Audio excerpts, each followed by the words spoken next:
You're listening to the Naked Bible Podcast. To support this podcast, go to nakedbiblepodcast.com and click on the support link in the upper right-hand corner. If you're new to the podcast and Dr. Heiser's approach to the Bible, click on New Start Here at nakedbiblepodcast.com. Welcome to the Naked Bible Podcast, episode 98, Tim Andrews, Rich Baker, and House Churches. I'm the layman, Trey Strickland, and he's the scholar, Dr. Michael Heiser.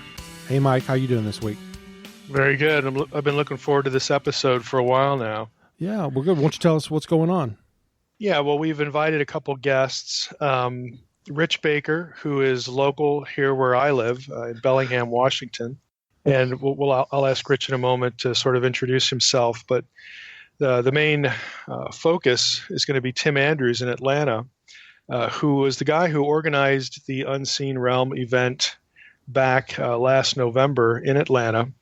And Tim has had a long history in what, again, a layperson would refer to as house churches, this idea. So we want to sort of pick his brain on this interview because for those who've listened for any amount of time or who have paid attention on the blog to the recent beginnings of McLot, the nonprofit, again, that has been started really to, ostensibly to promote my content, but also, again, less visibly to network people who are like-minded, who appreciate the content, again, who feel that they're not being taught in church, and they want more content. They want to find other people like them, and they want to get active in doing ministry and doing what the church is supposed to be doing.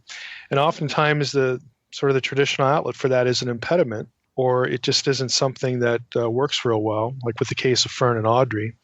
So we wanted to have Tim on just to, again, pick his brain about how he does what he does and the people he works with, how they do what they do, and start to, contribute something to the listeners thinking that if you are in this situation, either in terms of lacking a church home or wanting to, network with like-minded people, just to get good ideas, to hear maybe about bad ideas that were tried.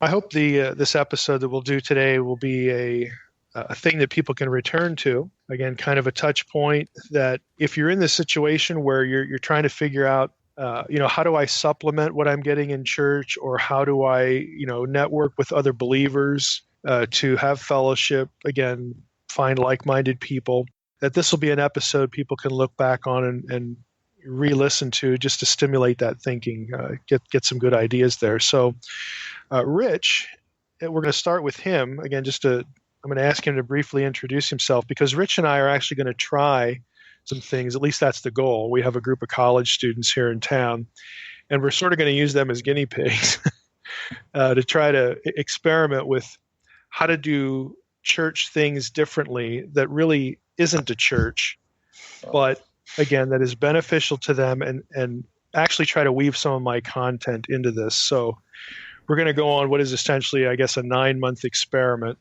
starting in the fall. But as preparation for that, I thought, man, it would be a good idea to just talk to Tim, help us to think well about this. So Rich, why don't you just briefly tell everybody who you are, why you're in Bellingham, and that sort of thing. All right. Name is Rich Baker, married to a beautiful wife, Michelle, have an awesome son, 3.5 years old, named Jedediah, that pretty much God gave to save my life. And I love them. My interest in this is when I started walking with the Lord about when I was 23, I'm 38 now. I read in the New Testament, and I appreciate what he said about New Testament fellowship as opposed to maybe house churches. What I began to read was that, really Jesus never told his disciples to do anything he didn't model, and that we had the right to be able to seek God all we wanted. And so we just started trying that. So we'd have prayer groups and prayer meetings every night at our house because we could when we were young and have people that you live with. And we experienced such rich fellowship, and, we've had homeless people and went to other people's, Bible studies and learned so much that eventually you want to actually see that so much more in our lives now as you get away from it. So I'm interested in that. What I'm doing in Bellingham, as far as I can tell, is one, I'm trying to recover from about 5 years of being severely ill. And this is a beautiful place to do it. I was living in California where it does not rain, and I need some rain. So I came here. I did not know that necessarily Mike Heiser lived up here or went to the church. But I actually can see that God brought me up here so that I can spend time with Mike, as we've been hanging out for over 2 years now, and he's one of my closest friends. And really appreciate not only the work that he does, the love that he has for the Lord, and being able to bring that love for the Lord and for people and the content that he produces into these groups of people that really desire to seek God more deeply in fellowship, to bring that to them and him to them as well. Well, great. Hey, Tim, why don't you, I think a good place to start is, who are you? And how did you get to this point? I mean, just tell us who you are, describe, we'll just start real briefly, kind of describe what it is you do that most people would look at and say, oh, that's house church stuff. So who are you? How did you get into this? How did this all start? What's the story? My name is Tim Andrews. I live in Atlanta, Georgia. I have a beautiful wife, Donna. We have a son who is at Emory Law School right now, finishing up. Started out, I guess like any other church attender, sitting in a pew, growing more and more uncomfortable with the process that I saw. More than just sitting in a pew, I served in the church, doing high school and college ministry, sat in on writing the pastor's sermon, and this was an exploding mega church. It just became more and more frustrated. Felt like maybe I'll go seek out seminary, see if that works. Walked into a seminary twice, walked back out after about 30 minutes, sat in on a class and a half, made it through one. Not to go after seminary, it just wasn't for me. Owned a business that marketed gigantic youth events around the country, saw the inside of what you would refer to as a local church, saw the inside of the big production end of what you might call ministry, came out of it unsettled. Friend of mine's father pastored a church in a particular area of Atlanta called Little Five Points. It is a very alternative area. Went up, started taking my college students up on Sunday afternoon, skipping our evening service to clean up the grounds there and to work with the people that lived on the streets. And that led to one thing, which led to another. I ended up working for a local Baptist association here, serving there. Ran into a little bit of problems about 2 years in with certain stances that were being taken on, we'll call it socio-political positions. Felt like I couldn't do it anymore. Went to my direct report, told him that I couldn't do it anymore. He asked me where my heart was. I told him I feel like there's a model that can be done that actually we were already doing it. We just didn't know what you called it. And he gave me his blessing to go do it. Subsequent to that, did a big project for what's called the frontier side of the North American Mission Board, and ran into a person here in Atlanta, very similar story you're going to hear, close to someone here in Atlanta who had been doing it, who had written some material on it. He kind of took me under his wing, and that has been 20 years ago. Began to think through it a little bit more aggressively. Left that association, some folks we were fellowshipping with felt like we should pursue this, formed a not-for-profit, and we really haven't looked back. That is kind of where we are, or where we came from as far as the beginning of it. We were doing it, didn't know what it was. I find that most Christians have done that. You just are going to have to rethink some terms that you use, like church. What is that? Most people, in their way of thinking, it's somewhere you go. And so you have to kind of redefine that for them. And moving through this, it's an interesting dynamic, because you're going to find that you're deconstructing and reconstructing at the same time in people's lives, and that can be very messy.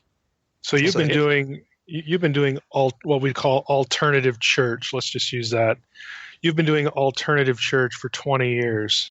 Yeah, we thought through it Yes, we thought through this a long time ago. We were actually working with some of the thinkers through the emergent church movement. That was a joke I told you, Mike, about, we wanted to be part of the submerging church. We didn't want to be seen when we were interviewed about that. So, yeah, we've been doing this a very, very long time. So it's one of those things where, as I've gotten older and lost more hair, I've lost my patience with theorists on this. I tend to look for practitioners who are doing it. And most of us have kind of come to the position of, I can't tell you how to do this and be guaranteed what someone might call success, but man, I can hook you up with ways to mess it up. So that's kind of where we are. So you're very open. I mean, this is the impression I got when I met you in Atlanta. And I had no idea who you were, when I showed up in Atlanta, because I was there for the academic meetings and knew we were going to have the Unseen Realm thing, and wound up in a remodeled funeral home talking about the Divine Council. Indeed. But it was just so interesting because it had come on the heels of discussions I had with Rich.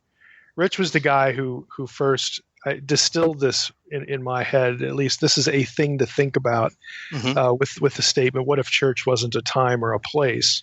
And I heard that same sort of thing coming out of you. And I was intrigued because of something you said it even here. We were doing this stuff, but we didn't really know what to call it. And there's this inclination to call it something. And the first thing you sort of gravitate to is you include the word church in there because you're doing churchy stuff. And so, boy, that becomes a comfortable label. But you're right. It's not adequate. It's not really even descriptive, and I think you'd even say it's not even necessary, in terms of giving it a label. I mean, for listeners and those who have read The Portent, of course, this will be familiar. And again, we're calling our nonprofit McLot for a reason, but the group in The Portent are just a group of committed believers. They're committed to to just doing things that they know the Lord wants done. They're not asking permission. They're not taking it through committees. They're just doing it. If it needs to be done, just do it. And they're mutually committed. They're just absolutely loyal to each other in this cause. And so that has become sort of what plays in my head, when I think of this is what church ought to be. But I'm still, I'm like anybody else. I'm still stuck with this vocabulary. I'm willing to call it a disadvantage, but I don't even know what to say about it anymore. I just love to meet people who, whether they, again, quote unquote, go to church or not, they're doing ministry. I mean, some of the most dedicated people I know are not doing anything you could look at and equate it to a traditional church. And that's why I found you so interesting and have been looking forward to the conversation, just so that people can get to hear you. I also think you're very realistic about it. This is not a silver bullet, as you said over and over in Atlanta. You're going to have every problem with this or any other model that you do with the traditional model. So, yeah, that's right. You still have to deal with people. Yes, you do, and you have to make a distinction. Or we've learned to make a distinction early on. If someone contacts us, and I'll back up and say, I think right before that event, Mike, was the first time I got business cards printed up in 20 years. I took our website down. If you find out about us, someone who knows us. And we did that on purpose because of the people we work with and for. It is a complex set of issues. People coming out of a church where you walk in and there are rows or pews or chairs. There's a pulpit up front, a riser for the choir. If you walked into one of our houses on a Sunday morning, it looks much more like Thanksgiving at grandma's house than it would what people are acclimated to of a 10:45 or 11 o'clock on a Sunday morning in most places across America. So it takes some adjustment. You have to know that. If someone contacts us and they're just absolutely upset with their current sort of environment, finding things wrong with it, picking it apart, we encourage them to stay there until they get it worked out one way or the other. If someone contacts us, and after a while you can discern these things, and the Holy Spirit, if he's leading them somewhere else, we're all in. We'll jump in immediately. We'll go anywhere around the country or even locally, whatever the need might be, to help people begin to at least to think through these things, because it is a pretty high hill to get over sometimes. So now that that's come up, what kind of people are part of your group? I mean, is there a certain percentage that there's 10% of the people who are here who are disgruntled with their other church, or what are the reasons? How does this break down? Is there a profile, or you can't profile this at all? Not really. We would if you were to walk in, by the time everyone kind of shows up, and you're going to be looking on normal Sunday, somewhere between, and these numbers shock people sometimes, of this many people in a home, anywhere from, say, 40 to maxed out would be 70 people who would show up in a home. And we've yet to find an environment that can't accommodate to some degree. We have 5 families who each take turns hosting for about a month at a time. And so the people who show up, we have 3 families that there are 3 generations of that particular family that would be there. We have folks whose parents were full-time staff at mega churches. So it's across the spectrum, background-wise, Baptists, completely unchurched. We have some people who have never been to an institutional type, setting of a church, which you would think of when you walk in to a local community or First fill in the blank church of whatever city. They've never been there. They don't even know what. Sometimes when people are talking about things, they have no point of reference because they've come to the Lord in this sort of environment. So yeah, to get a read on types and backgrounds, it's really, really tough. It's a really hard thing to get at. Right. So you couldn't say, hey, 90% of the people who are here because they want content. They feel let down by their old church, and they've somehow through a set of circumstances found us. That it's not that simple of an equation. They wind up as part of your network for all sorts of reasons. That's right. And the bulk of them, I would say, if I'm going to have the bigger category or the biggest slice of the pie, are people who there's something within them driving them toward ultimately a deeper fellowship, primarily with our Lord, secondarily with the people they identify with as these are the people I fellowship with. We start to sort of push that the minute that we make contact with them. We talk about issues like commensality, issues like that of eating together, sharing together. What we do is very, very meal focused. About I would guess a third of our gathered time is around a full meal. And in the midst of that meal are the components of the Lord's Supper. That's a central issue. So it's shocking to people who walk in and have never seen this sort of thing before when they contact us and want to show up. And, we tell them, don't worry about the first couple of times. We'll cover you on food. Just come and be our guest. And it takes about a month of adjustment or so for people to wrap their minds around what's going on here. So, Well, to me, it sounds suspiciously biblical. Well, it comes out of probably a Greco-Roman influence of that symposia, Ranos sort of meal thing, where you had this cultural field already ripe, and that New Testament model sweeps right in there of sharing a meal together. It torpedoes certain cultural systems. You don't know how the food was prepared. You hope that the spoon wasn't licked as the food is being prepared. Stuff like that. I mean, it's a lot going on that creates an environment for a lot of passive instruction to people. So, I think the closest thing I've seen to that, and this is going to be a really simplistic illustration, but when I was in graduate school, I was attending a particular Reformed church. And one of the neatest things they did, I thought, and again, this is still a very traditional setting, and it's a very denominational sort of thing. We wound up going to this place because we wanted some sense of liturgy. And what I mean by that is we wanted what happened on a Sunday morning to make some kind of sense as opposed to just being activity.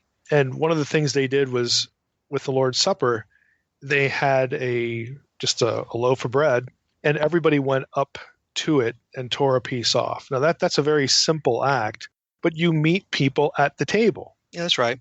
Because you get a big congregation, you literally like meet people at the table, and there's no single profile. It's rich, poor. It's professor and student, and to me it had a leveling effect. Just this one simple act. And so when I hear you talk about the meal, that's the first thing that pops into my head. This kind of leveling effect. Tim, can you walk us through a typical worship? I mean, what kind of the structure of it? Yeah, how do you define sermon. worship too? Yeah, even that word makes me chuckle. I was with a fresh product of the seminary system 2 weeks ago, and he kept using that word, and I kept having him redefine or define it for me because I'm going to use it differently. Where the average person who attends a church in America, their worship is compartmentalized in some degree to either. You may see a sign outside that says 10:30 worship service, but especially in the less tightly orchestrated denominational sort of systems, the worship is when the band is up there playing. Worship for us and what we try to indoctrinate, that's the wrong word, try to move people toward is seeing that Maybe it's the Persuade. right word. Persuade. Yes. That it is, you don't take a vacation from that. From 12 o'clock on a Sunday until the next Sunday at 11 o'clock, it's all of it. So if someone shows up on a Sunday, some of our gatherings it can get a little bit tight parking wise. That's the only issue that we really face. And it kind of depends on how rural the home is. If you were to walk in, you would see people kind of in little groups. You'll have a couple of people maybe playing the piano and the guitar, a couple of people praying together, kids playing around inside and outside, the food being put to where it's pretty visible and easily accessible to the people who'll show up. We kind of pull everyone in, and we'll have it's somewhere around 30, maybe to 40 minutes of pretty, I hope it's solid teaching. I feel like it is. We just worked through the particular groups that were visible during the Second Temple period. So that's not something you would normally, I don't think, at most Sunday school classes, and so that when they read their New Testaments, they have some familiarity with these groups they see mentioned, and sort of set the ground, for what's going to happen with Jesus showing up on the scene. Then we will pray. The food is prayed over. People will begin to eat, and it's a beautiful thing. And to what you just said a minute ago, Mike, I watched 4 or 5 weeks ago the granddaughter of a family go up, tear off the little pieces of bread, and take a cup to her grandmother and grandfather. And I don't know what you say to that sort of thing. When you see it, there's something within you that affirms, yes, that's what you're after right there. This beautiful portrait of this little girl, I guess she's probably 5 or 6, considering the weight of what she's doing when we're together. And that's one of the things I mean by it. It creates an opportunity for teaching. After we finish up eating, 1 or 2 of the musicians will start playing, and people will just want to pick a song, or how many, anywhere from 4 to 5, I guess, on average. And again, these things vary wildly. Sometimes it's 1, sometimes it's none. And then you'll have 2 to 3 folks teach maybe 5 to 10 minute words of encouragement, and that's about it. You leave. I say you leave. Let's say we conclude that part and people hang around for an hour or 2 afterwards. Yeah, I would imagine there's a lot of hangers on just to talk, like you would do if you went over to somebody's house. That's exactly right. So it ends up looking less like a Sunday morning at a church where you would drive to, a building. You're driving to a house, and people become acclimated to conducting themselves as if they were in a house. It doesn't mean you're more relaxed or dismissive. It's a serious time, and we'll let people know that this is a serious time. And the reason for that, Mike, I think you had asked about some of the content of your teaching. How does that play into this? And you get over to Ephesians 3, and Paul makes this staggering statement sort of about the purpose of the church, what it's all about. And it's in our sort of modern mindset, the church sort of influences a horizontal plane. And Paul's saying, no, this is a different plane that the church is demonstrating what God has done through Christ. And we take that very seriously to the unseen in heavenly places. So we take that very seriously, and we push that out there as, look, this is why we gather together. We're making a statement. And it isn't necessarily in the way that you think of it if you think church exists only for evangelism, which is traditionally the answer you get when you ask someone why the church exists. So, do you think because of what you do, in other words, because it's so different, that you actually end up having to be more intentional in what you're teaching and why you're teaching it, to sort of I don't know a better way to put this, but to sort of remind people of what you're actually doing, like why we're actually here at this point. I don't know if that makes sense, but in other words, I'm just wondering if you have to be intentional so that people don't forget why we're doing this, because it looks like just a normal, meal, like something you would do at any time during the week, that sort of thing. So do you have to be more intentional about that, do you think? Well, yes, you want to remind people, and that's not an idea foreign to the New Testament. We have that, hey, you ought to know this by now, but I need to remind you again, fill in the blank, whatever the issue is. And you do find yourself having to do that, but I think that's just part of human nature.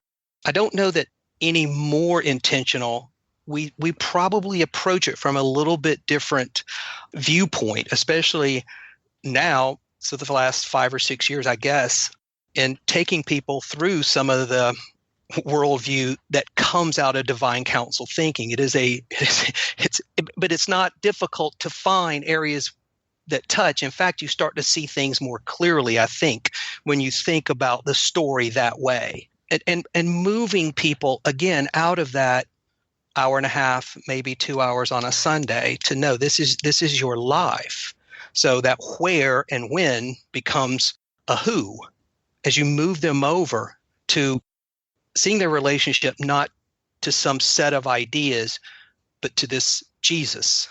And in that, it would still be, the bulk of the teaching would be Christocentric. It would just go out maybe in a different direction than you would get on a Sunday in a Baptist church. I'll pick on the Baptists since I'm here in the South. So it is interesting to, again, it's a lot of stuff going on in people's lives. It is easier for someone who's never been to a church to begin to talk to them about these things and fellowship with them.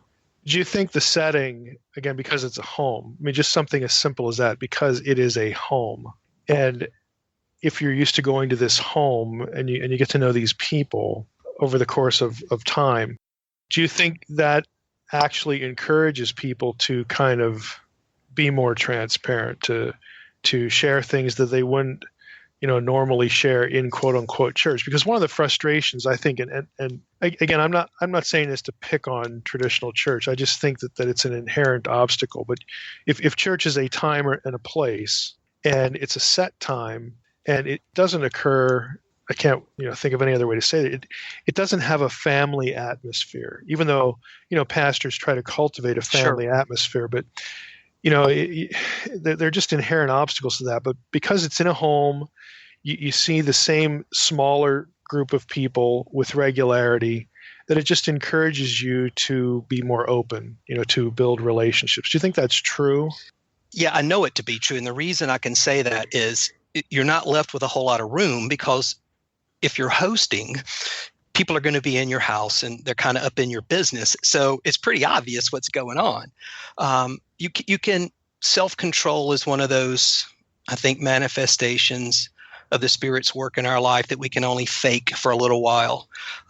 People are going to see through that. It's going to come out. And so, yes, you're forced into a level of intimacy. Then the responsibility shifts over to the group, never to violate that. So again, it's one of those dynamics where you have a lot of this stuff going on at the same time. And it does take a while to work people through these sort of dynamics as they enter into it, especially an idea like intimacy, where I let my Sunday morning guard down, because it is such a different environment when you don't have any suits, you don't have ties. In the South here, 9 months out of the year, we wear shorts to church, or what you would call church, and sometimes people don't know what to do with that. But yeah, it's not that it's being somehow less respectful. It may in some ways be more respectful, in that I am not going to put on a pretense in here when I go inside these walls, and hopefully even when I'm outside these walls, but specifically inside them, you're just not going to be able to get away with it for long. So do you find that who do you work with? Number one, like you yourself, how many people do you work with? Like leadership, I guess, of what you're doing? There's myself, and it'll be 3 to 4. We meet on Wednesday mornings and have a time of discussion if an issue has come up or something that we need to sort of address. And when I say that, it's very rarely some corrective behavioral thing, although it does come up from time to time. Most of the time it's some sort of service. Who is in need? It's the basic, how can I know about it if you know about it and you don't tell me? So that's lived out there. They would be viewed as this group as their elders. That is a very passive thing. You would never know unless you were there for a while, what's going on here. But you would see these people doing real service. Outside of that, we felt like, how do we impact the community outside of this? So here in Georgia, Family and Children's Services is called DFACS, Department of Family and Children's Services. We went to them and said, look, we have the resources to provide medical care, transportation, housing, all sorts of stuff. And it took me about 2 months to convince them that we weren't crazy people.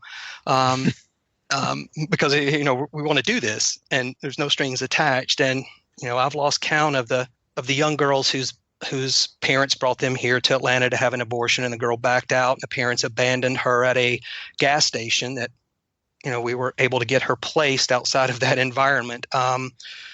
Surgeries we've paid for.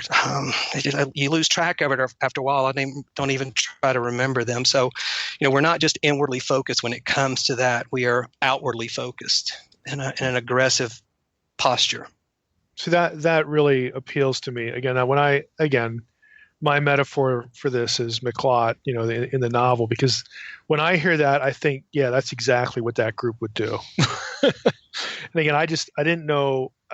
I didn't have any real life analogy for it, but when I met you in Atlanta, and of course hearing different things that you've shared, that's what continually pops into my head. This is exactly what that group would do, which is why I have this. There's a strong appeal to me that why don't churches do this? Well, it's not churches; it's people. It's people that don't do it because they're afraid. They don't think they're qualified because of the system we have. That's true. But if you think about the traditional church model, where does the money go? Infrastructure. It's infrastructure. And we're not saying that the New Testament pastor shouldn't get paid anything. They should be poverty stricken. That isn't the point. No. But there's so much expense. People give a lot of money, to have a fairly large church operate. I mean, it's a significant amount of money. That's right. But it goes to overhead, to buildings, to electricity, to toiletry, or we had to hire a plumber, or we had to, all this kind of stuff. And if you were just basically just saving that stuff, you would have resources to do this kind of thing. And it just, to me, it just sort of rings true. I don't have a fancy academic, label to put on that. It just sounds right. Yeah, I think it's called the church. I think that's what it is. It's being the church. It's people who are called out, in order to do something. We're not called out to sit around. We're called out to be active, to be salt and light. And you just can't do that inwardly. That's going to die. So you push going outward. The kingdom's it's an arrow going somewhere, and that's not necessarily, I don't think, inwardly. So when you're talking, go ahead, Rich. I was gonna say, when you're talking to people about the institution itself of the congregations, how hard are those conversations for you to have with people to get them to who are only understanding that is what church, quote unquote, is? How is it? How hard is that? It's brutal, but you can get them to a place where I'll generally ask them, what's your favorite memory of your Christian experience as far as fellowship? And it's been 1 or 2 times this hasn't been the case, where that person will say to me, well, one time during the summer, I had this Bible study group, or one time during college, like Mike was saying, I had this experience. And okay, now just take that one step further and going forward with thinking about that. If that was that appealing to you and that comforting, then why don't you do that? And don't worry about what someone might call it. We have to be willing to sort of take those sort of punches from at least what's the visible church to the culture that we live in. And I guess I've gotten to the point I'm willing to take that. That's fine. But it is a difficult thing. The more trained they are, the more difficult. Like I try to have lunch with pastors of traditional church models once or twice a week.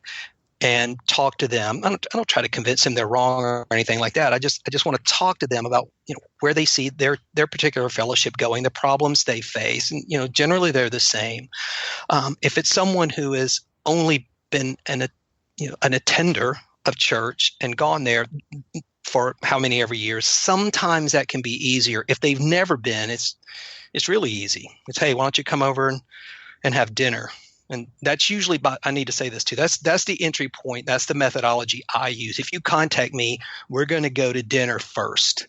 And I'm going to paint as bad a picture as I can of what it looks like, because I don't want some unrealistic expectations, because people think, oh, it's some sort of utopia. It's not. You get I call them the ecclesiastical preppers, the ones who feel like, we got to prepare for the end times, so let's stock up food and meet in our house. We're not that either, trust me. It's just not into it. And I know those folks are out there, and God bless them. I hope to find some of those when I need it. Maybe, I don't know. I think the Bible tells us He feeds us. I'll worry about right. I agree. More, so it's all good. So yeah, again, this is a lot of stuff. You have to go slow. This is a marathon, man. This is not a sprint. So, of those people's experiences, when you ask them, what one time do you remember? I mean, how much of that has to do with the presence of the Lord, like the Lord being a part of that sometimes is really missing from our Sunday congregations? I mean, the presence of God that He promises us. I don't know that He's necessarily. I don't know that I would say that He's missing. I believe that our brothers and sisters' mind go to, traditional, what someone would think of as church. I think that God works through that. I don't think it's that it's different in a house. I don't think that this particular model is somehow sanctioned or approved. I think it is a matter of that interdependence that's kind of woven once that guard comes down, that social guard. That's when I see Him really go to work in people's lives, in opening their eyes to things. I have one individual that fellowships with us, and this gentleman's in his 60s. He's been in church, for 40 or 50 years, and he is going through this illumination right now where he's staggered at the view of the Bible that he was given in his experience up against what his experience has been over the last 7 or 8 years now. So I think that God is present wherever we're told that. I think it is a matter of cultivating that level of intimacy that sort of traditional structure blocks in a real way. I don't know that it's possible. And that's why people like their Sunday school classes. That's why they like their small groups. What we're doing is taking that another 3 or 4 steps further and saying, no, why don't you view this as this is your church family? And listen, I'll be asked by academics sometimes, well, how long have people been doing house church? And I just chuckle. They've been doing it for a couple thousand years now. It's nothing new or that radical. It's just a matter of looking back at something. And we have tons of witnesses internally and externally to it. So it just feels, I think maybe people can understand this. There's often a concern in a traditional church setting of we're getting too big. And people are bothered by that because when you hear that, what they're really saying is, I liked it when we were smaller. Yeah, because it felt more like a family because you knew everybody, just something like that. And to me, that's really what's going on here. It's not the fact that I do think there is something to be said for the fact that what you do occurs in a house, and that just creates sort of a different setting that can lend itself to certain barriers being dispensed with or maybe drop more readily or more quickly. But there is also this thing about the size. If you do go to a place where you do know everybody, it does feel more like a family. And if you do things deliberately to cultivate a sense of family, to treat people as though they are blood, as though they are family, and it's this smaller group, I don't see how that can be disadvantageous to the traditional church model, because that's just so hard to replicate beyond a certain number. It is, but it's threatening to the model. And I want to back up and say, or make this point. We have done this in homes, in offices, we had a coffee shop in that area of Atlanta, Little 5 Points. It would be very similar, but on a little smaller Funeral scale. parlors. Don't forget the funeral parlors. Yeah, that's right. College dorms. We were contacted by some students at a university over in Alabama, and we'd go over twice a month and meet them in their cafeteria. And here you have from 6 to 10 students in their cafeteria at lunchtime who would pray, sing. We'd have Bible study and time of encouragement and fellowship. And we've done it in multiple settings. I'm very hesitant to tell someone, look, this has to be in a house. The coffee shop that we had in Little 5 Points, on Sunday mornings, people would come from all over the city of Atlanta, and we would bring food, and we would have brunch together. And the beautiful part of it, even beyond what you might notice, was that we had a really in-depth ministry to the people who lived on the street in that area. And these folks would get up out of the bushes and go down to the little corner market and come in with those little aluminum trays of those iced over cinnamon buns. They would go buy them and bring them in and put them on the table to share with the people who did not just get up out of the bushes on Sunday morning. I just don't know what you say to that stuff other than touche. That's probably what it looks like right there. Cutting socioeconomic divisions off, cutting cultural division off, cutting racial off, cutting economic off. That it is the great equalizer, that table is. There's a scholar at Notre Dame, and he makes this comment that what the cross is to Jesus, the meal is to the early church. It became its primary symbol. And I think there's something to think about within that statement. We don't think about that in that way, but I think there's some truth there. That it's just something that's forgotten. It's a familiar thing that people can contribute to, and by definition, they become a part of, yes, as opposed to just walking into a building and taking a seat. That's right. That's that idea of commensality in its ecological use. It's an organism that lives on, with, or in another without doing harm. We take that one step further and say, no, you're not only are you not doing harm, you're contributing to the other's benefit.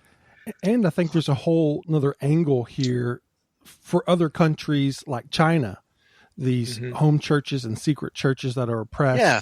And so you've got this whole other side of the purpose of a home church, a house church, that's right, or whatever. That's right. Can you speak about that, Tim? I have a friend in China, and that is what he does. I'm not going to say his name or what his fake job is over there, but he does it. And it's so interesting to me when he writes back emails how it's in such coded language that you really have to learn to read what he's saying. That Jesus is referred to as the boss, not Bruce Springsteen boss, but boss, and that he is. You have to use words like that. And he's been escorted out a couple of times. It is obviously the fastest growing, just in sheer numbers, form of church worldwide. It's pretty obvious.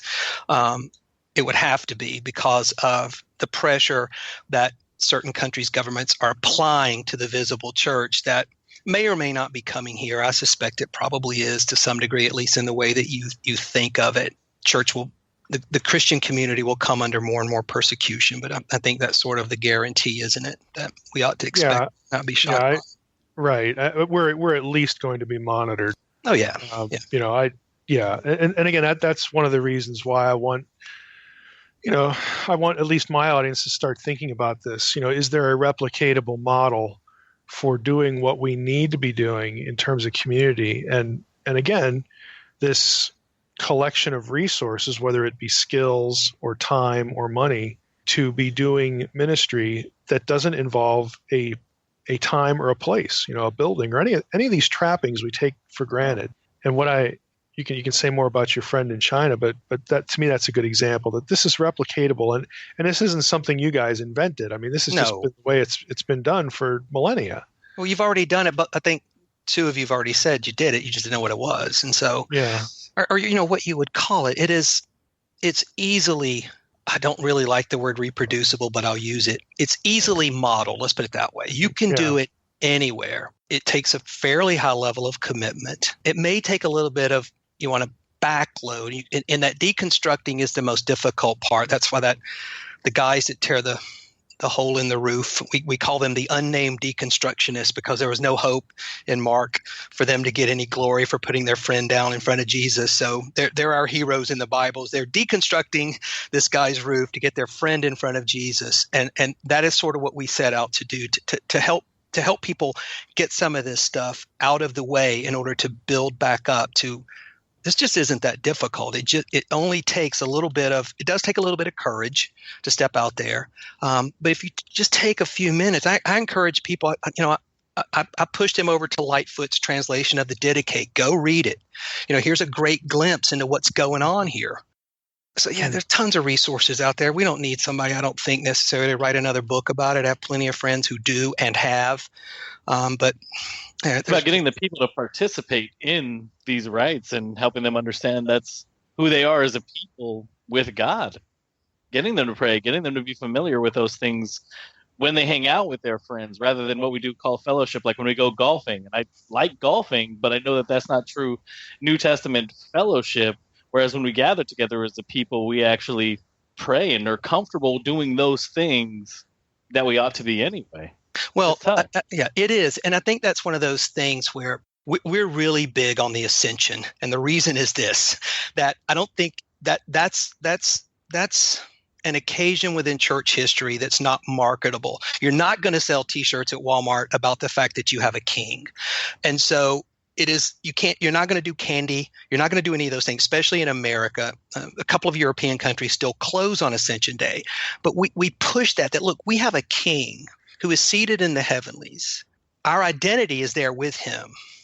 His identity here, you're looking at it. It's us. We are the mobile temples again. So we even present the story of the Bible sometimes as this progressive story of temples where Genesis and Revelation are these bookends where you have these temples and you have these two mobile ones right next to them, with the tabernacle on Genesis hills and us preceding the one that we see in Revelation. So there's a lot of abilities to teach, a lot of opportunity to teach and get people thinking along these lines, rather than the temple being over there somewhere in the sense that people think about it. What I imagine, you've talked about making the Lord's Supper again part of the meal, which obviously is I think fairly evident in Corinthians. What about things like baptism? What about church discipline? What about conflict resolution? Is that you, and again, you had 3 or 4 people you meet with on the Wednesday morning, is that the time when you decide when you discuss either, hey, we need to baptize somebody, or hey, there's, you go about doing it? Is that how you more or less move those things along? It sort of depends on the situation. We've baptized in bathtubs, hot tubs, swimming pools, you name it. We've done it. I actually broke into a church. This sounds bad, but I think the guy's tearing the roof. I broke into a church. A guy was going to go to prison, and he wanted to get baptized before he went in. So I had keys. I had worked there, so we weren't supposed to be in there. But went in, borrowed the pastor's waiters, and baptized the guy behind the big singing Christmas tree thing they have at Christmas. So we do it upon request of the believer. We'll talk to them, see where they are, what they're saying, make it clear to them that this is not, of course, here in the South, baptism gets you on a church roll, local affiliation. We explain to them that's not what's going on here. This is cosmic in nature. So we baptize in that way. Generally, you're not going to be able to get away from this. This is another dynamic. A lot of people that are involved in this, at least visible people that are involved in this, are very anti sort of pastor authority and hierarchy. And, I warn people right away, listen, those words are in your New Testaments, and they're in there for a reason. I have watched fellowships try to do it without that structure, and I can tell you what's going to happen. So the visible leaders rarely do the baptizing. It's the brother or whoever that this person approached about it. We will push them that way, that, you should have the privilege of doing this. You certainly have the right to do it. Church discipline, we try to follow the New Testament model for it. I mean, it's sort of how those things work out. We have had some people who've chosen alternative lifestyles that were in fellowship with us. And it got to the point where, we cannot say okay to this lifestyle. You're making a decision to do something that we cannot say okay to. Those things come up given the numbers of people that we have dealt with. Mm-hmm. So those things are handled. Some of them, look, sometimes you'll have confession of sin and it makes people very uncomfortable because, you're sitting around a den or a living room and most people aren't acclimated to that. And the body's able to restore that person. The point of that is restoration. It isn't punishment, which I think sometimes the church gets caught up in. So you exercise the body in that way. And after a while, it just becomes second nature. Quite honestly, I don't even think about it anymore, hardly. It just happens because we are acclimated to that and understand others coming along are not going to be yet. So you want to kind of hold their hand through it, which, we do a good bit of that as well. What does your group or individuals within your group is probably a better way to frame this. What are some of the things that they are engaged in terms of ministry? You mentioned working with the homeless. Rich has a lot of experience doing that. I know when I talked to you before, at the actual meeting, there were the two guys who had gotten involved in the, what happens with refugees as they're processed there in Atlanta. Just give the listeners some ideas of how you and your people who are with you in this, how you approach quote unquote ministry. Okay.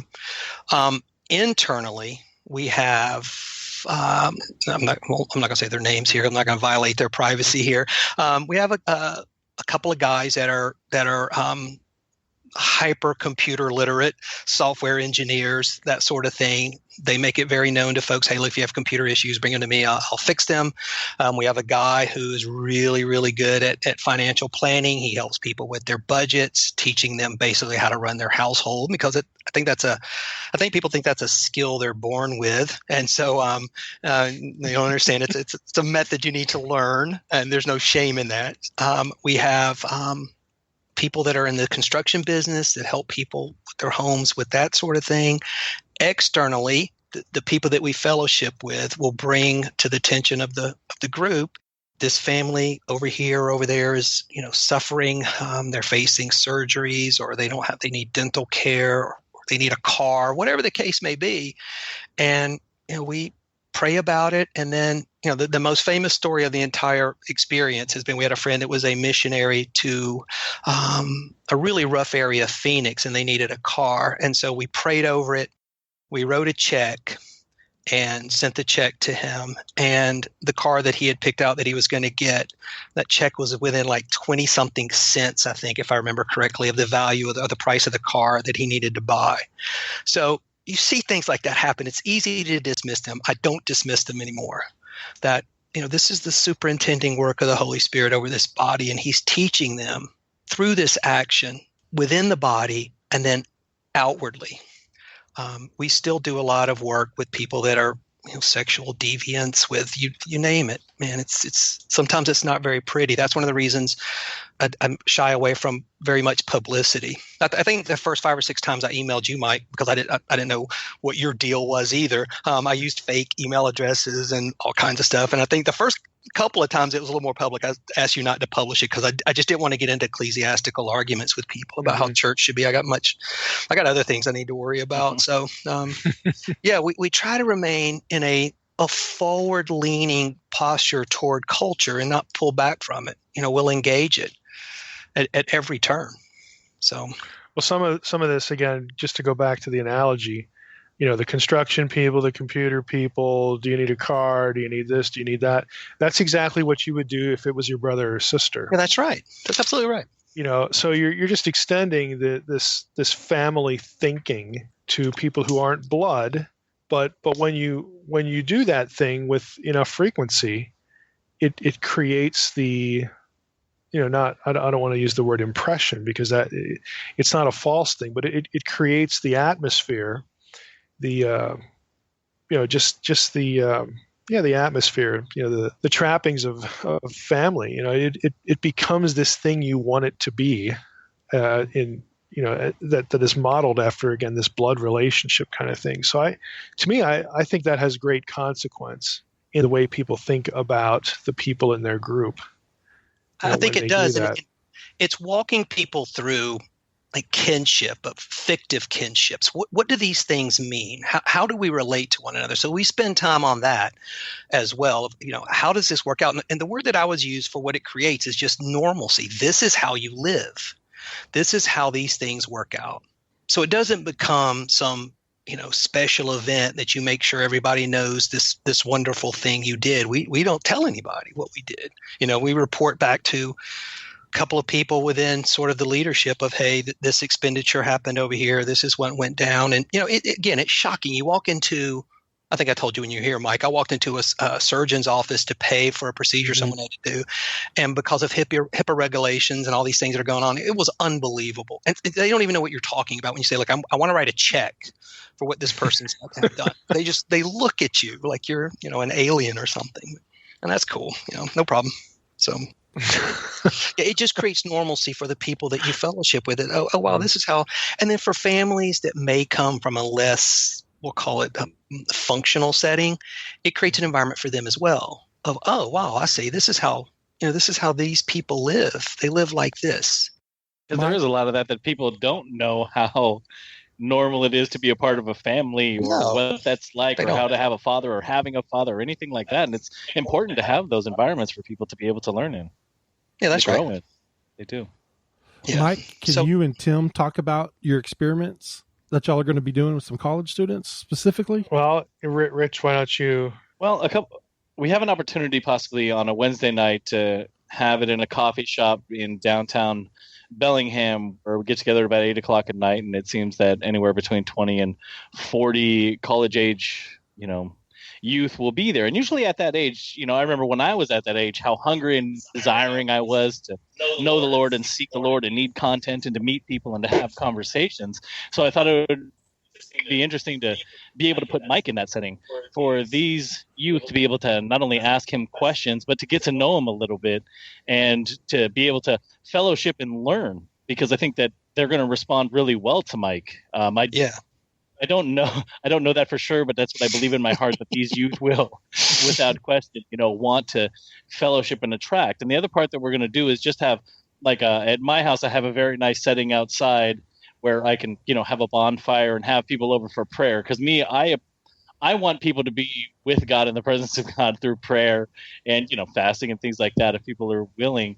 But inviting them from that kind of evening into fellowship with us outside of that. So, they can come on Wednesday night, hear Mike have Q&A, and then be able to join us on a Tuesday night at a Bible study that we have, or a Friday night, or a Sunday, to be able to come over to a house and do that. And really get them the opportunity to spend more time with people who have understanding, who have sought the Lord, or like Mike, who is a scholar himself, be able to spend time with him, not just listening to him through a podcast or reading a book, but actually being able to spend a couple hours hearing him talk, which I believe will really impact a lot of people in the things that we do. I think it'll have a huge, effect on the people that are going to attend these.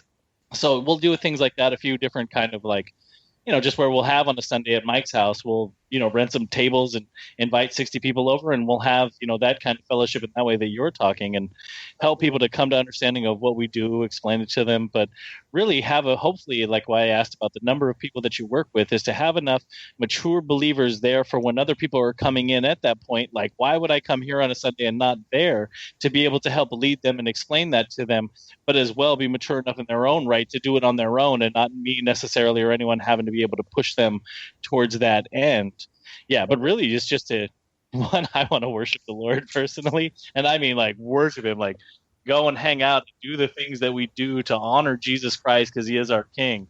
And like Mike said, it was really funny when he said, they may not be our blood, but they are certainly covered in the blood. They may be covered in the blood, and for that we should fellowship and love them. And yeah, we want to get people out and hear Mike, and also have the opportunity to be able to be with other believers who do things, that are just natural. Like for me, it's natural to want to pray with people and spend time in the Lord and discuss these beautiful ideas, and to discuss different and difficult ideas, like whether it be technology or things like that, that they don't have the opportunity on a Sunday. And I think one of the things that we would also like to do is to not necessarily do a dictatorial where, someone just speaks for 40 minutes and no one can ask a question, but do a lot of Q&A with Mike because he's a big boy and can handle questions and answers, and when people are doing it. Unlike a lot of times when you go on a Sunday, you never get the opportunity to be able to ask the pastor, though you might disagree or have a question about what he said. Most people won't actually walk up and ask the person that question because they'd be very intimidated. So if I can just get for a few months people used to Mike, then maybe they'll, ask him more things that they want to ask that they've never been able to ask about the Bible or God. Yeah, and I don't know if I'd rent tables. Don't rent tables. Use what you have. That you're going to send a message. I'm not. Of course, I'm calling on Mike and his dear wife here, but use what you have. You're sending a message that way, and don't. If there is a problem with this model, it is the lack of teachers. There's no question about it. We get contacts constantly from fellowships that are just dying because they don't have a teacher at all, much less 2 or 3. Yeah. That is the rarefied position. Unfortunately. So it may take some time. Do you have in your group, do you have, 3 or 4, people you feel comfortable, with teaching, and do they ever travel to some of these other groups to kind of help them out? This kind of itinerant feel you get from the New Testament. Do you ever do any of that? I have done that. I'm trying to think.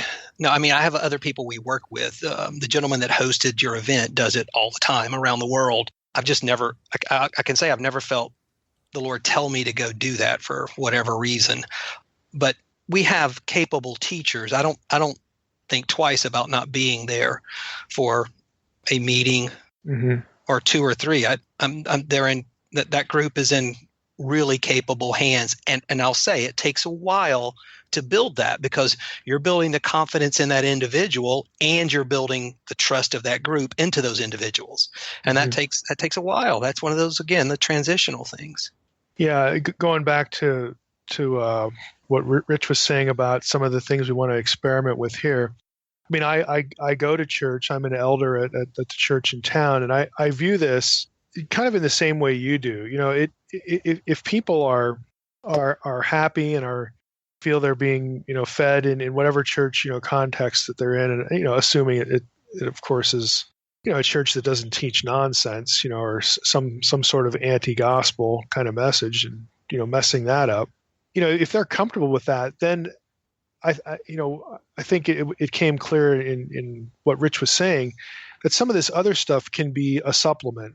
You get to ask questions, you get to spend time, you get to do, I'll use your term, you get to do normal things, with Christians, and you start to develop closer relationships because the group is smaller and that sort of thing. So in our context, Rich and I are viewing this as something we want to experiment with because we know down the road, there may be, some situation that arise. We have one person in our midst that really has a desire to plant a church, that really isn't either of us.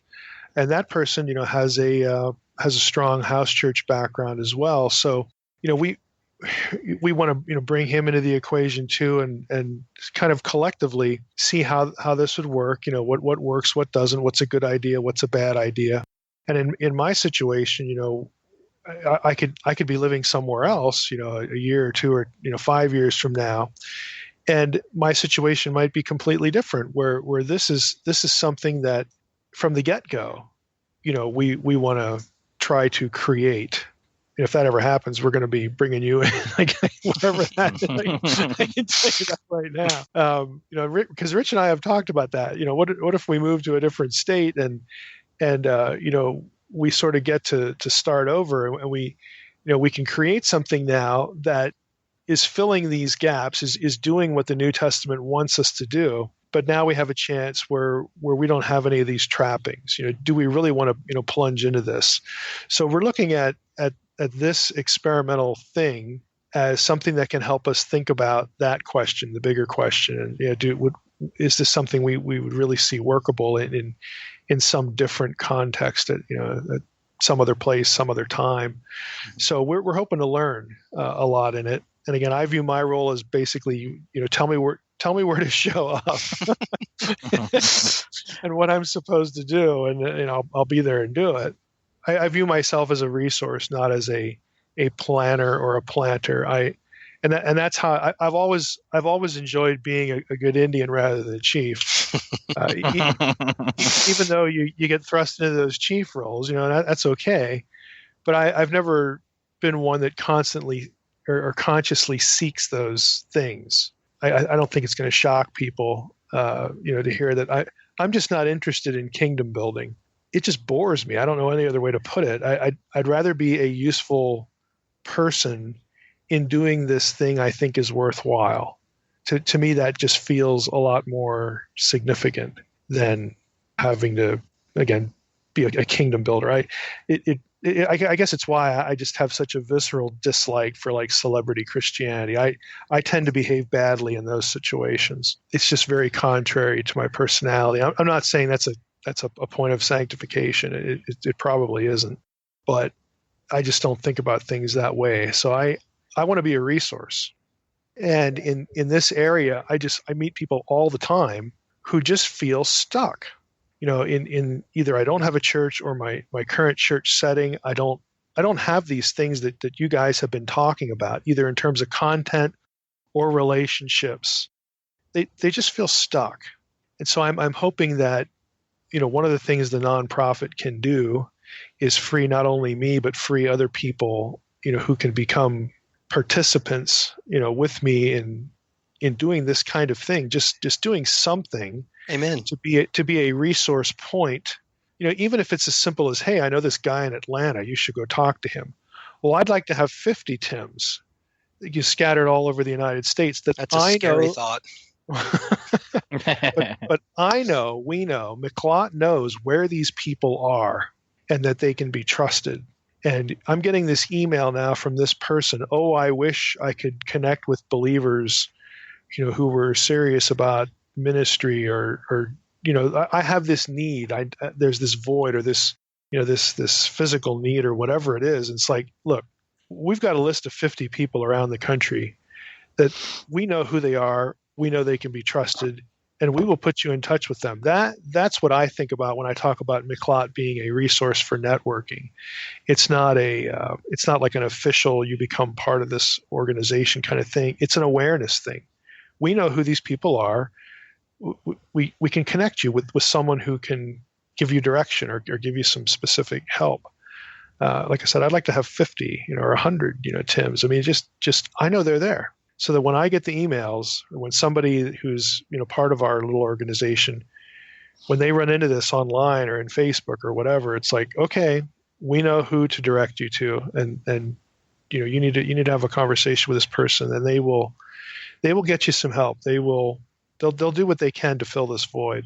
So that's what I'm really looking to gain long term, out of what we're creating. I mean, on the surface, it's Mike and his content, but I just don't think of it in those terms. That's why people might get interested. But as those people surface who really want something genuine, either in terms of content or how do I live out, how do I experience my Christianity, and sort of get away from this, what they perceive to be right or wrong, inauthentic context.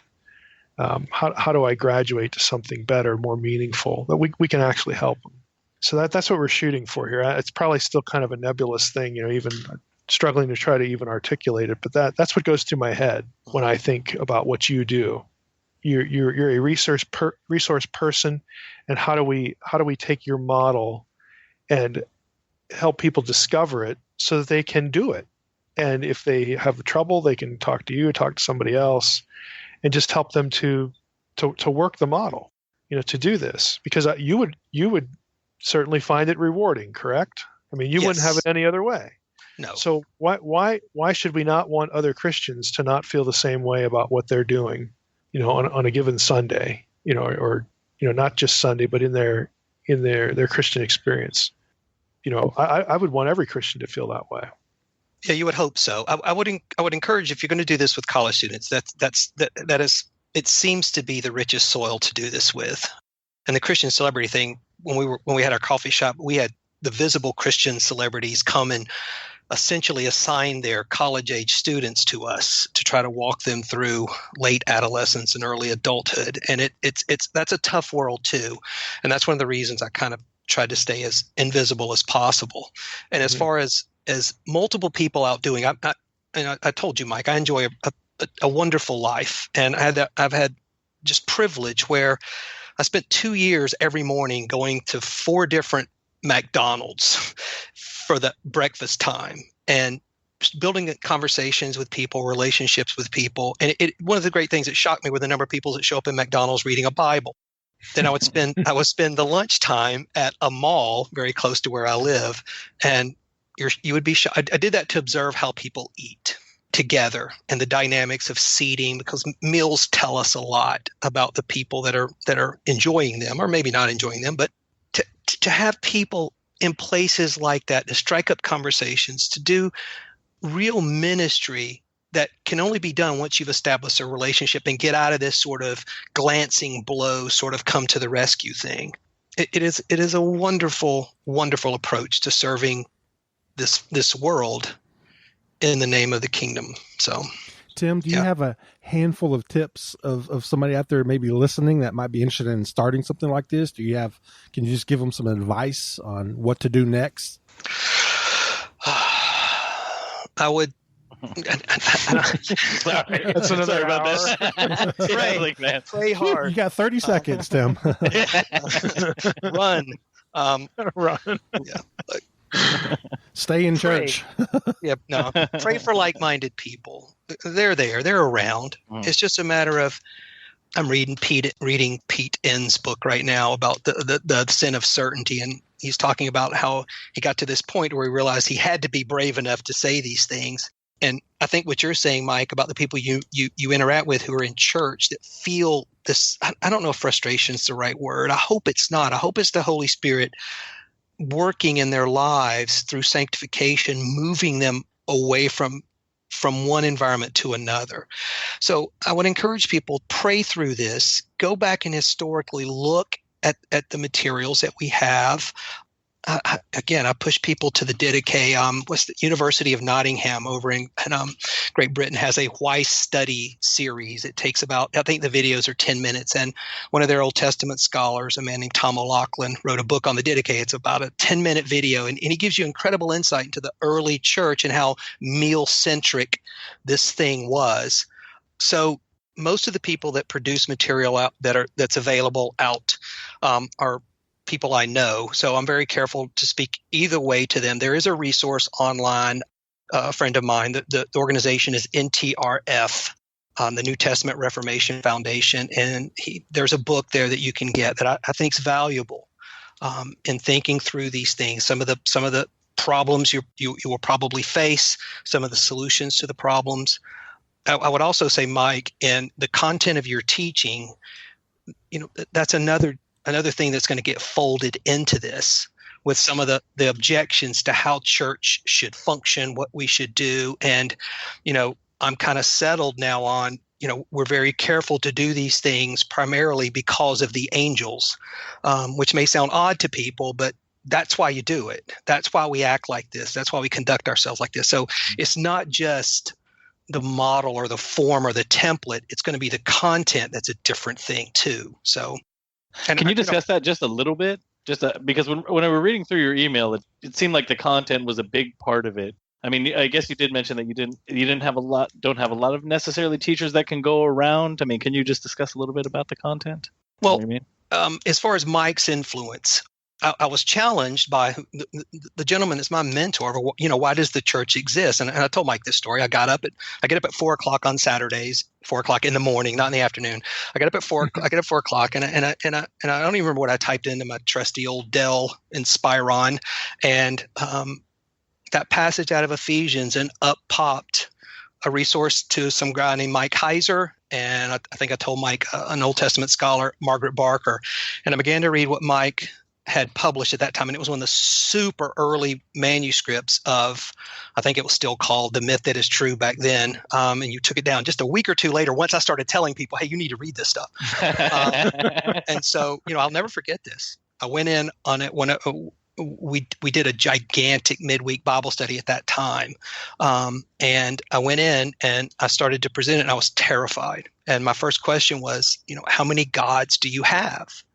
And from that point on, our fellowship took a dramatically different sort of trajectory in viewing Scripture, viewing your relation to Scripture, and maybe in a real way idolizing, I'll use that word carefully, the Bible, and looking at, we've been told these things that may or may not be, I'm not going to say they're not true, they may not be accurate, might be a better word to use.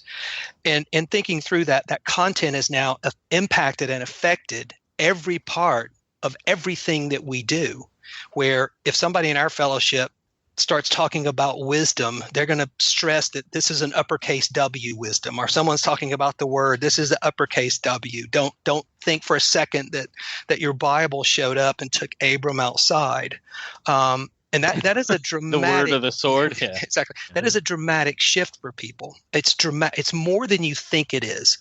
And I think Mike and I were staring at some gigantic whale or something at the Georgia Aquarium, and I told Mike, look, I ask every pastor and every Bible teacher I meet if they recognize Jesus as the Old Testament figure of Yahweh, if they put those two together. And every trained person tells me, well, yes, everyone knows that. Then I ask to have access to either their class or their Bible study or whatever. I've only ever had one person raise their hand and say, yes, I think that way. Mm-hmm. I think that's a problem. I think that's a foundational problem. If we don't recognize who he is, he doesn't say, what do you say that I am? He says, who do you say that I am? And that if indeed every knee is going to bow and every tongue is going to confess that, what is it? What's the content? I'll use that word of their confession. Is it Jesus is, I'll use that word my friend in China used, he's boss or master, or is he Yahweh? And if you said that to a first century Jew, or any century Jew, you'd have a problem on your hands. Yeah, it's an explosive statement that somehow there's this assumption that all Christians think that way. Then I asked them, do you associate Jesus with Genesis 1:1? And I've had two people say yes to that. That's scary. And I'm talking about across the spectrum of Christendom, from charismatic background, Methodist, Greek Orthodox, Baptist, you name it. It is shocking. And then you try to introduce them to this thinking. And again, I'm not going to use the word stealing. I was borrowing Mike's thoughts from the old myth book and working people through this. And I will say this, it has had such a profound effect on my life of moving away from seeing my relationship to a thing or a set of ideas to a person. It has been revolutionary. Mm-hmm. So that work has that effect. Yes, and it is that particular content and that way of thinking that I have watched it have a profound effect on the people that I love and care about. And I don't know what other higher compliment you can pay to something other than this has moved people. It has freed them from a real bondage. Praise the Lord. Yeah, it's absolutely shocking that something that we assume or take for granted might be the better way to look at it. So I was telling Mike that I just went to California to visit my mom and my brother, and on the way back on the plane, I sat next to a gentleman, and we began discussing. I have the name Jesus tattooed on my wrist, so I get a lot of people asking me questions about it. And he said, "Hey, are you a follower?" I said, "Yeah." So I began to, dialogue with him for a little bit, and he said, "You know what I've been really thinking about the past year, and especially the past 3 months, is the counsel of God. What is the counsel of God?" He said, I've been studying the Bible for 37 years, like 4 hours a day. And he said, I'm really into this. And I just laughed and I was like, here's a book. Call me when you're done. Here's a bomb. Awesome. See you later. I said, here you go. I said, this is going to be awesome. Well, and beyond that, even beyond that, I think Mike's, and I told him this, I think his approach to Romans 5, that has been the thing that has been the most I don't even have I don't have an adjective to describe it, what it has done to people to begin to see this death sin thing, where I think in traditional Christendom, we in some way value this sin mentality, this sin first mentality, where the New Testament declares a death first reality. That is such a different approach to life, that dominates most conversations I have with the people I fellowship with. That idea, it's as simple. I don't even have words to describe it. We are infected with death, and that is what he frees us from.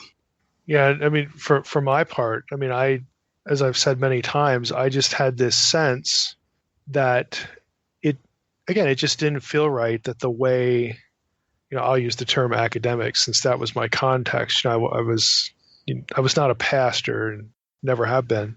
But why should academics be, believing academics, not just, critics and stuff like that, but why should the scholars within our believing ranks, why should they be talking about Scripture in such a different way than the average person in church?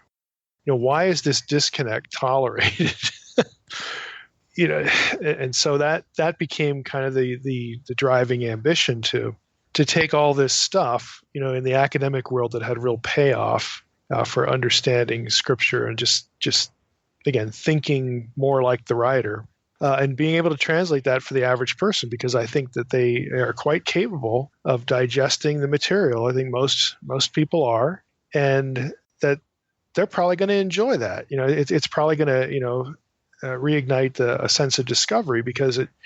Well, we all know sort of what happens in the average church. There's just a real dearth of content. So not only do you have the disconnect to begin with, but there seems to be just very little attempt to sort of cross the divide or fill the void, or whatever metaphor we want to use there for it. And it just bothered me. It really bothered me that people should be missing out on content and not being able to think what I think are kind of exciting thoughts, about Scripture, about a given passage, and just sort of seeing it for what it is and how it fits into the bigger picture. And I mean, I love that stuff. And so it just didn't feel right, that it was restricted to this little ivory tower kind of community and not filtering down to church. So, well, doesn't that sound like the atmosphere and the environment that you had at the Reformation? And if you argue that the press or technology is what accelerated that work, we're in a very similar dynamic today, where technology can move ideas forward now, at a much higher, more rapid rate than was possible in those days. And I really do believe that's sort of the dynamic we're finding ourselves in, where there's not just one monolithic voice anymore, at least not in the Protestant world. So I would say this too, Mike. One of the guys at our fellowship, he put it this way. He said, what I've experienced my entire life was teachings on stuff about the Bible. And what Mike is doing is he's talking about what the Bible's about. And that's a different thing. Yeah. So that's pretty profound. I mean, just it's a pithy but very pointed way of putting it. Yeah. Well, Tim, thanks for spending this time with us. I think, again, the goal here has been to stimulate thinking among the listeners about, if you're in this situation, you feel stuck, in your church context, and even if you enjoy your church context, to be able, again, to think more widely than that and get some insight on building a family atmosphere. Again, even if you like your church, you're going to have a small group. You're going to have other smaller units of contact that can play a role in your life that maybe the bigger church can't. But if you're really, again, right or wrong, whether you're processing your situation correctly or not, you feel you're stuck. We're going to try to do something intentionally here, and hopefully, Tim won't be our only touch point here, even though he's a good touch point. We don't want to wear him out. We don't want to pepper you with emails. No, I'm glad to do it. Send them on. But just to start people thinking about how to do these things and how to live out what the church is supposed to be doing. Between ourselves, we have this little thing like, we're not going to start a church because you are the church. We are the church. I mean, we don't even want to talk about starting churches, because that's supposed to be us. Because when you use that language, you're using time and place kind of thinking. But you just have to be mentally retrained to start thinking of yourself and your fellow believers in your family, your church family circle, your fellowship family circle in a different way. So hopefully this will be part of that for other people. Amen. All right, Rich, any parting words from you? Nope, I would just love to hear Tim's actual traditional testimony, but we don't get time for that. He said a couple things in there that I'd like to hear, but God called me, and I sat up and laughed in the bed like Sarah did. So, and I promptly ran for 18 years. So, amen. That's my testimony. There we go. Well, Tim and Rich, thanks for being part of this episode. I think it'll be something that when people listen to it, they'll get a lot out of it, and again, use it as a continuing, ongoing resource just to be stimulated, think about these things because they're important. So just thanks for your time. All right, Mike. Well, that was a good interview again, like always. And Mike, our 100th episode is fast approaching. We're on 98, only 2 more to go. So I thought a fun idea would be to celebrate it with our listeners. And so I was thinking about having our listeners record a pithy, short 1 to 2 minute recording of whatever they want to talk about, maybe how they're using the content, what it's done for them, any feedback, or just something nice to say, whatever they want to talk about. They could email me at treystrickland@gmail.com. If you don't know how to do that, you can use your phone to make a recording. You can use Audacity, which is a free program on your computer. But if you want to send just a quick, short message to us and the Naked Bible podcast listeners, please email those recordings. And the deadline is going to be May 12th. So you've got 2 weeks. And Mike, you're going to blog about it. We're going to remind everybody on the next podcast too, but you've got 2 weeks to get those recordings in. And that would be a fun way to celebrate with everybody. Yeah, I like the idea. I'd kind of like to hear, again, how people found the podcast. Again, how are you using it? Is it a personal thing? Maybe you're using it in small group, just whatever. But this is your chance to be sort of part of the Naked Bible podcast history. But we thought it would be fun. I mean, to me, it sounds like it would make an interesting, episode all of its own. And why not? 100th episode, let's do something different. Yeah, I thought about trying to do it live, but the logistics is just a nightmare. So it'd be much easier just for everybody to record it on your own and just email it to me, again, at treystrickland@gmail.com. And that'd be fun to hear from our actual listeners. And when you do send it in, please include your first name and where you're from. I really enjoy getting the emails from all over the world. And Mike, are we going to do a giveaway to somebody who sends in one of those recordings? Yeah. We'll have a random giveaway, probably a book, but we're still thinking about it. But it'll be something that maybe Amazon or some other site. We'll use some kind of random generator to throw everything in the mix. We'll get the recordings and we'll just number them. So if we get 50 of them, we'll throw all that into a bucket and get something that picks a number randomly, and that'll be our winner, for the prize. But again, it'll probably be a book, something again that will be in the sweet spot of the kind of stuff we talk about. But autographed, it might be something right? different. Yeah. Well, if it's mine, it would be autographed. But if it's somebody else's book, obviously we can't arrange for that. It would have to get it sent unless I can get it to me ahead of time.